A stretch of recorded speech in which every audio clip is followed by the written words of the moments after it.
To add the official agenda to your new Teamup calendar, go to Settings, then Import Events. Give a calendar name, select the iCalendar file you exported from the conference site. Once you save, it will appear under the Calendar tab.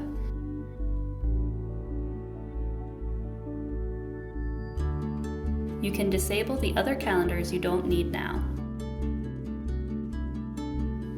Return to your calendar and you will see all sessions have been populated. Once you have the official agenda imported, it's time to build your own schedule.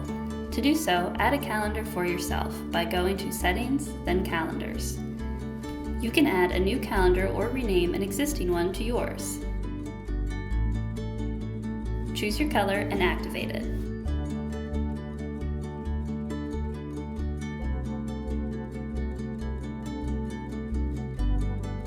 Now you are ready to build your own schedule.